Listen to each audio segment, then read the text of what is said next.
Halo semuanya, pada hari ini saya ingin membuat rangkuman tentang pertemuan pertama pada matkul MULMED untuk labnya. Nah, pertemuan pertama ini kita akan ngomongin tentang basic, apa saja kita perlu ketahui tentang Adobe Animate. Nah, mari kita mulai saja.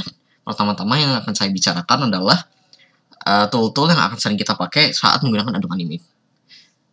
Pertama, kita memiliki Selection Tool. Selection Tool ini kita memiliki Selection Tool, Free Transform Tool, Subselection Tool, sama Lasso.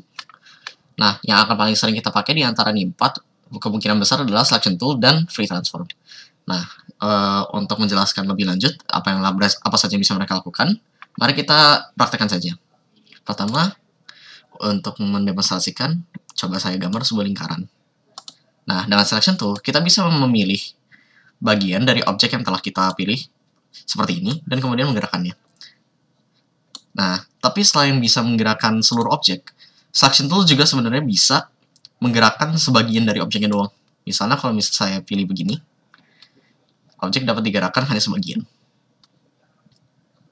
Ya. Nah, selain itu, kalau Selection Tool, selain dapat menggerakkan semuanya seperti ini, kalau misalnya kalian klik bagiannya doang, kalian bisa menggerakkan filling-nya, atau kalian bisa menggerakkan outline-nya. Itu kalau kalian hanya coba mengklik doang dari sebuah bendanya.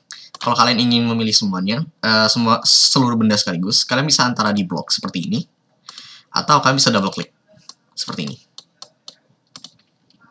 Nah, apa bedanya dengan Free Transform Tool?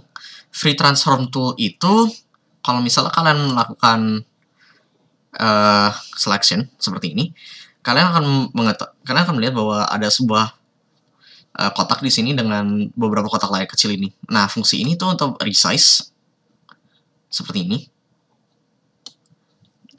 Undo. Kemudian kalian bisa rotate, tapi karena ini lingkaran, di rotate tidak akan terlalu berfaedah. Seperti ini. Lalu selain itu kalian bisa ngeflip. Bukan ngeflip, ini kayak dimensinya diubah sedikit gitu loh. Seperti ini.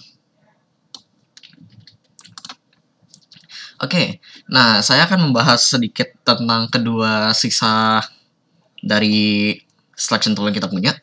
Subselection Tool, jika seandainya kita memilih bagian lingkaran ini, kalian bisa melihat bahwa di sini ada banyak kotak. Jika misalnya yang kotak yang saya gerakkan, seperti ini, kita dapat mengubah garis outline-nya untuk membuat sebuah bentuk seperti ini. Nah, kalau Lasso, itu seperti Selection Tool, cuman kalau Lasso itu lebih fleksibel seperti ini. Tuh. Oke. Cukup untuk Selection Tool, cukup itu saja. Sebelum saya lanjut, semua tool, objek yang ada di pada canvas itu memiliki property, dan property ini bisa kalian lihat pada kanan di sini, di tab property. Misalnya kalau saya unblock property ini buat si lingkaran ini, kita bisa melihat bahwa property dari Selection Tool itu adalah seperti ini. Dan kalau seandainya saya select objeknya, property lingkaran saya ini berproperty memiliki seperti ini, misalnya seperti weight-nya berapa, height-nya berapa, warna fillingnya itu apa, warna outline-nya apa, ukuran outline-nya, style garis outline-nya, ketebalan outline-nya, dan scale-nya, dan sebagainya. Oke, sekarang untuk drawing tools-nya, kita memiliki classic drawing tools seperti pen, brush, dan pensil gitu. Nah, langsung saja saya praktekkan. Nah, brush ini tuh kalau misalnya kalian sering pakai aplikasi-aplikasi untuk gambar, brush ini tidak beda dari aplikasi tersebut. Kalian bisa membuat sebuah line seperti ini dengan ketebalan yang telah ditentukan yang terdapat di property sini. Nah, sekarang apa bedanya brush sama paintbrush? Kalau brush itu tuh kayak brush biasa, kalian gambar dan semuanya langsung tebal begini. Kalau paintbrush, dia akan mulai dari tipis seperti ini. Ya. Dan saat kalian selesai, outline-nya akan tersmooth dan kemudian akan dibuat jadi sedikit tipis seperti ini, lebih tipis daripada si brush. Pensil itu tidak beda jauh dari brush sama paintbrush, cuman kalau pensil itu ya line-nya akan lebih straight daripada yang lain. Oke, sekarang untuk pen. Pen ini jarang dipakai, tetapi mungkin kalian bisa menggunakan ini untuk sesuatu yang berguna atau membuat sebuah senyum gitu loh. Jadi kalau pen ini, kalian bisa membuat sebuah garis hampa seperti ini, dan kemudian kalian bisa menentukan satu titik lagi. Di sini kalian bisa melihat bahwa line yang dibuat adalah antara dari titik tengah pen yang tadi kita buat, sehingga menghasilkan seperti ini. Tapi karena pen jarang dipakai, saya tidak akan menjelaskan lebih lanjut daripada itu. Nah, sekarang kita punya line tool. Line tool membuat garis lurus. Oke, sekarang dilihat. Oke, selain itu kita memiliki sebuah oval tool untuk membuat lingkaran atau oval. Kita memiliki rectangular untuk membuat persegi atau persegi panjang. Dan kita memiliki polystar. Polystar ini untuk membuat segi 5, segi 6, tergantung saja. Oke, jadi untuk drawing tool kita sudah selesai. Oh, masih ada satu lagi, lupa. Kita memiliki teks. Dengan teks kita bisa membuat sebuah kotak untuk dituliskan menggunakan keyboard. Misalnya gula. Nah, gitu. Oke, terus tool-tool lain yang mungkin kita akan gunakan adalah eraser, tapi eraser ini agak susah dipakai. Itu tidak praktek untuk dipakai karena dia hanya menghapus seperti ini saja. Oh, size-nya bisa kalian besarkan di size ini, seperti ini. Atau kita bisa menggunakan paint bucket. Paint bucket ini untuk mengisi sebuah outline misalnya. Kalau ini saya membuat lingkaran dengan fill-nya putih. Dengan menggunakan paint bucket, kalian bisa mengisi fill tersebut. Misalnya saya ubah jadi warna biru ini. Satu lagi yang akan kita pakai tapi tidak akan saya bahas sekarang adalah kamera. Itu untuk tools yang bakal ntar kita pakai dan akan sangat sering sekali kita pakai. Nah, sekarang mari kita beralih ke layering dan timeline. Jadi kalau misalnya di Adobe Animate, kalau kalian perhatikan di bawah sini, ini ada sebuah tab, dan tab ini sekarang lagi buka timeline. Timeline itu tuh ini. Dalam kata lain, timeline itu adalah frame. Dan frame ini mengindikasikan jumlah time pada objek yang telah kita buat ini. Misalnya, pada frame 1 di sini, saya buat objek lingkaran. Maka lingkaran ini berada pada frame pertama. Jika seandainya saya buat frame baru, misal di frame 5 dengan klik kanan, saya bisa antara insert keyframe atau insert blank frame atau insert frame doang. Apa bedanya dari ini semua? Oke. Jadi kalau kita insert frame, kita hanya menginsert jumlah frame untuk dia bertransisi. Dalam kata lain, objek yang kita buat itu tidak akan istilahnya ada pada frame terakhir itu. Jika kita insert keyframe, objek akan mengikuti pada frame terakhir. Oke, jadi untuk melihat bedanya frame sama keyframe, saya langsung saja insert frame. Nah, bisa dilihat bahwa kalau insert frame, dia dari titik bulat ini sampai sini. Kalau seandainya saya insert keyframe pada 10,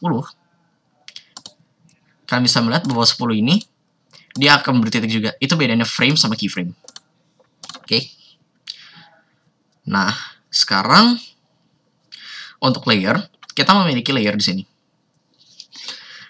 Nah, kalau misalnya kalian pernah menggunakan aplikasi menggambar lagi, kalian pasti tahu bahwa layer. Tapi mari kita coba jelaskan dulu layer itu apaan. Layer kalau misalnya kita artikan dalam bahasa Indonesia itu adalah lapisan. Jadi, kalau misalnya saya menambahkan sebuah layer, misalnya insert layer di sini, kita akan mendapatkan layer baru, lapisan kedua. Kita memiliki lapisan 1 dan kita memiliki lapisan 2. Nah, ingat karena mereka sebuah lapisan yang atas akan menutup lapisan yang bawah. Apa maksudnya ini? Nah, sekarang coba saya praktikkan dulu.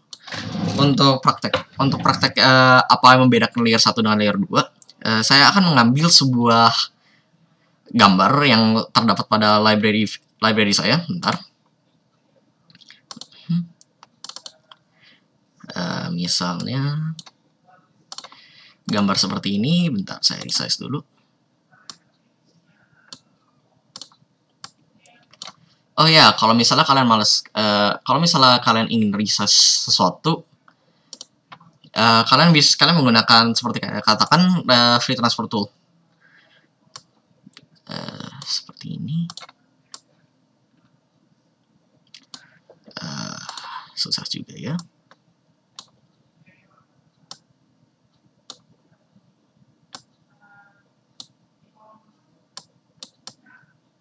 Ya, misalnya seperti ini. Nah, jika seandainya kita menaruh layer 1 di atas. Tunggu. Sebelum saya praktikkan, saya mending bikin sebuah bentuk di layer 2. Misal saya membuat sebuah lingkaran. Nah, jika seandainya kita mengubah layer 1 jadi di atas, bisa dilihat bahwa lingkaran tiba-tiba menghilang. Kenapa? Itu karena layer 1 itu adalah layer teratas, yaitu lapisan teratas. Dan karena lingkarannya saya buat di lapisan kedua, makanya akan tertutup oleh lapisan pertama. Seperti itu. Ya, sekarang saya delete dulu. Oh ya, jika kalian pernah ngedrag sesuatu dari library kalian ke dalam Adobe Animate, semuanya akan tersimpan di library di sini, seperti ini. Tuh. Oke, itu adalah basic untuk layering dan tentang timeline. Sekarang, mari kita move on ke twinning. Twinning atau sebentar ya. Twinning atau dalam kata lain bisa kita sebut sebagai menganimasikan sesuatu. Itu ada 3. Kita memiliki kita memiliki classic twin, kita memiliki motion twin, dan satu lagi kita memiliki shape twin. Nah, langsung saja saya praktekkan masing-masing ini ngapain. Untuk melakukan twinning, kalian harus menentukan keyframe. Kalian harus memiliki 2 hal, yaitu keyframe awal, yaitu di mana benda itu berada, posisi awalnya. Dan kemudian kalian memerlukan satu lagi, yaitu keyframe terakhir, di mana posisi benda itu akan berada. Misalnya di sini saya akan membuat lingkaran lagi. Saya copy dulu, dan kemudian saya paste di keyframe di 10 ini, dan saya taruh di pojok kanan bawah sini. Oke. Dan untuk lingkaran ini, oke. Jadi pada keyframe pertama ini yang terletak pada frame 1, saya membuat sebuah lingkaran dan saya letakkan di pojok kiri atas. Dan pada keyframe 10, saya menaruh lingkaran tadi pada pojok kanan bawah. Nah, sekarang untuk melihat hasil twinningnya, yang dapat kita lakukan adalah pergi ke frame antara 1 sampai 9 ini, klik kanan, lalu klik classic twin. Nah, jika kalian akan membuat classic twin atau twin lain, Adobe Animate akan meminta objek yang barusan kita buat untuk diubah menjadi simbol. Lakukan saja oke. Nah, untuk menjalankan animasi yang barusan kita buat, kalian cukup pencet enter pada keyboard, dan kalian bisa melihat bahwa lingkaran ini berpindah dari kiri ke kanan. Itulah classic twin. Dia akan pergi dari posisi awal ke posisi terakhir dengan jalur yang kurang lebih paling cepat. Oke. Tapi kalau kalian ingin membuat sebuah jalan yang lebih keren gitu ya, kalau cuman lurus gini doang kan nggak seru. Kita bisa menggunakan yang namanya motion twin. Nah, untuk melakukan motion twin, saya akan membuat layer baru. Tentang layer, di sini kita memiliki ada sebuah tombol mata dan sebuah tombol lock. Pada tombol mata ini, kita bisa membuat layer tersebut bisa akan kelihatan atau tidak. Misalnya di layer 1 ini, saya matanya tutupi kayak ini. Maka semua benda yang terdapat pada layer 1 akan tertutupi seperti ini. Nah, since saya lock, ini yang membuat layer 1 tidak dapat diapa-apakan. Misalnya, Ini di sini kita masih memiliki lingkaran saya. Jika saya blok, dia tidak akan terblok dan tidak akan terdapat di select. Seperti itu. Jadi untuk sekarang kita hide saja. Nah, pada layer 2 atau layer 3 di sini karena tadi saya buat layer 2 dan lalu saya hapus. Mari kita membuat misalnya sebuah lingkaran lagi. Seperti ini. Lalu kita tentukan satu keyframe. Misalnya kita bikin keyframe pada 30. F6. Oh ya, shortcut untuk membuat keyframe baru itu adalah F6. Dan kemudian kita taruh lingkaran ini ada di misalnya tengah sini. Nah, jika misalnya kita melakukan create motion twin, kalian bisa melihat bahwa di timeline sini frame-frame ini akan berwarna kuning, melainkan seperti tadi di layer 1 di mana dia langsung berwarna ungu dan langsung ada panah. Kenapa? Itu karena pada motion twin kita bisa menentukan pada frame berapa dia akan bergerak kemana. Misalnya di frame 5 saya buat lingkaran ini untuk bergerak ke sini. Oke. Lalu pada frame 10 saya membuat lingkarannya bergerak sampai sini. Lalu pada frame 15 saya membuat sampai dia bergerak hingga sini. Pada frame 20 dia akan bergerak hingga atas sini. Pada 25 dia akan bergerak sampai di sini. Lalu pada frame 30 dia akan pergi ke bawah. Nah, kita coba mainkan dulu. Seperti itu. Oke. Nah, tentang motion twin ini, kalian bisa melihat bahwa garis-garis ini mereka tuh ada sebuah titik-titik gitu ya. Nah, titik-titik ini bisa kita utak-atik, misalnya seperti ini, kita lengkungkan. Seperti ini. Lalu ini mungkin saya buat seperti itu. Ini saya ke ataskan. Lalu ini ke sini. Dan jika misalnya kita mainkan, dia akan bergerak seperti sedemikian pula. Nah, itulah bedanya classic twin sama motion twin.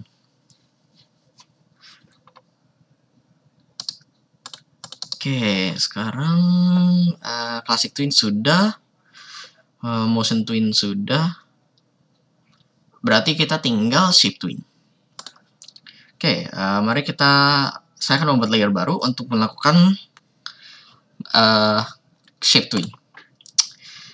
Oke, shape twin seperti namanya, dia adalah animasi yang berhubungan dengan bentuk.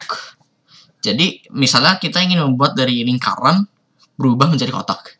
Dengan menggunakan shape twin, itu dapat dilakukan. Misalnya, kita memiliki sebuah lingkaran. Dan pada 10, kita coba convert dia menjadi keyframe. Dan kemudian kita taruh sebuah kotak di sini. Lalu, di sini, kita langsung saja create shape twin. Nah, jika misalnya dilakukan, bisa dilihat bahwa lingkaran ini akan berubah jadi kotak. Oh, pada frame 10 ini kalian bisa dilihat lingkaran ini agar lingkaran tidak kelihatan pada frame 10. Nah, jika misalnya di-play lagi dari awal, hasilnya seperti ini. Ini bisa dilakukan berkali-kali, dan bahkan bisa dilakukan untuk merubah huruf menjadi shape, dan shape menjadi huruf. Tapi, harus diingat bahwa huruf itu merupakan sebuah teks. Jadi, mereka bukan shape. Jadi, sebelum kita mengubah, agar bisa mengubah shape menjadi sebuah teks, atau teks berubah jadi shape, kita harus mengubah teks tersebut menjadi sebuah individual shape. Misalnya, teks 1. Di sini, teks 1 ini merupakan sebuah teks. Kita harus nge-break mereka per kata agar per kata itu adalah merupakan sebuah shape. Bagaimana cara melakukannya? Cara melakukannya mudah. Yang dapat kita lakukan adalah pergi ke keyboard, kalian blok teks 1 ini, lalu lakukan Ctrl B. Saat Ctrl B, kalian bisa melihat bahwa semua huruf telah diubah menjadi sebuah shape. Jika di Ctrl B sekali lagi, akan terselect seperti ini. Nah, jika seandainya saya klik kanan, lalu habis itu create shape twin, dan kemudian memainkannya, dia akan berubah menjadi teks. Oke. Ini bisa langsung saja di delete. Jadi saat dimainkan bisa seperti itu.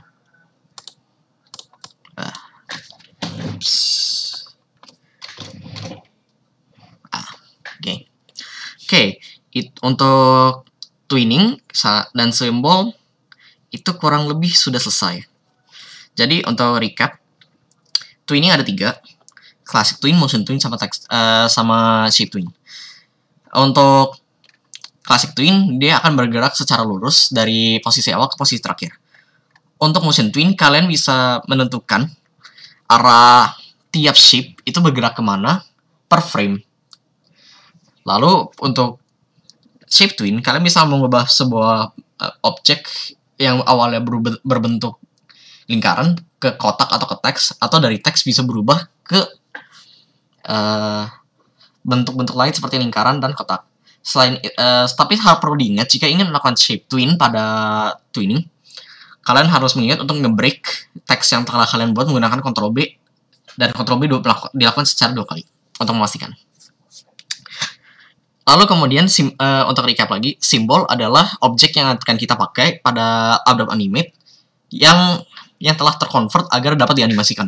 Oke. Jika itu sudah, saya akan membuat layer baru, dan kali ini saya akan berbicara tentang movie clip dan grafik. Oke. Di simbol, sebuah simbol itu memiliki 3 properti, bisa memiliki 3 properti. Misalnya saya membuat lingkaran. Lalu, jika kalian blok lingkaran ini, dan kemudian kalian convert to symbol, simbol memiliki 3 tipe. Button yang akan dibahas di pertemuan kedua, movie clip dan grafik yang akan kita bahas di pertemuan sekarang ini. Oke. Jadi, setiap type dari simbol itu memiliki timeline sendiri. Mari saja kita langsung buat movie clip misalnya dengan nama lingkaran.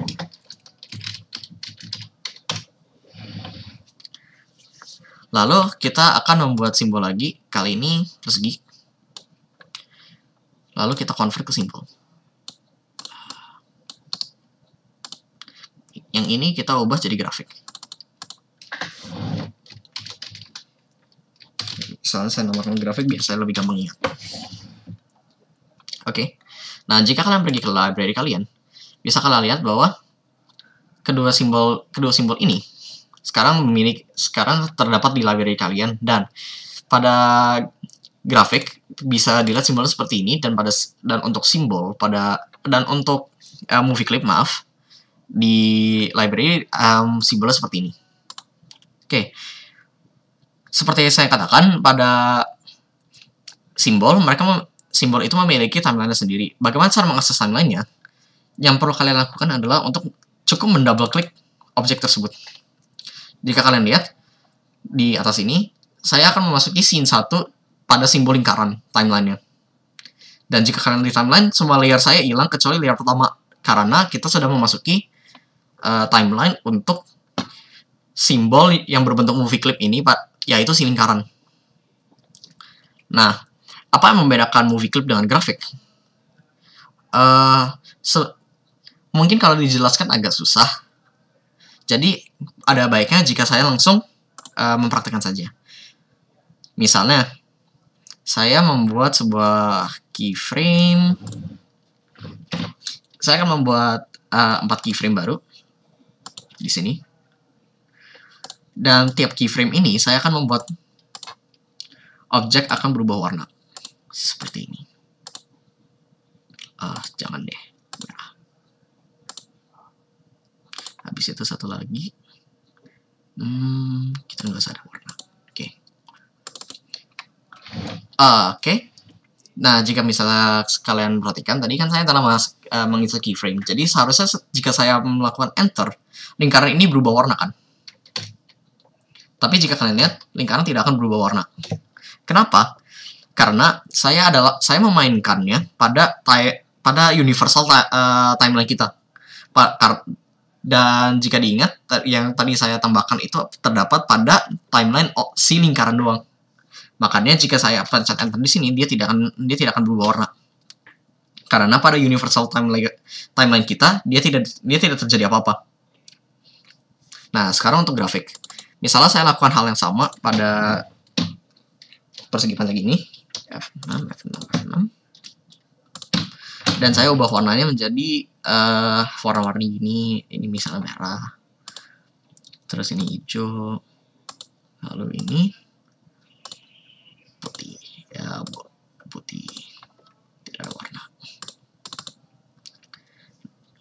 Nah, sekarang jika saya mainkan seperti kalian bisa lihat pada grafik di universal timeline ya, mereka bisa langsung kelihatan. Itu yang membedakan grafik dengan simbol. Nah, jika seandainya kita diekspor dia menjadi SFF langsung, bisa dilihat bahwa si simbol yang merupakan movie clip sekarang juga bisa berubah warna seperti ini.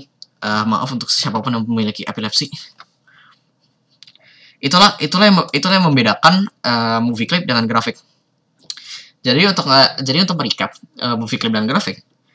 Untuk movie clip, jika misalnya kita mengubah timeline propertinya di movie clipnya sendiri, dan jika kita mainkan di universal timeline-nya, dia tidak akan terjadi apa-apa. Sementara untuk grafik, seandainya kita mengotak-atik timeline pada timeline si grafik ini, jika kita play pada universal timeline, dia akan menghasilkan efek seperti dia bermainkan yang telah kita lakukan pada grafik timeline ini. Untuk pertemuan pertama itu saja. Terima kasih telah mendengarkan.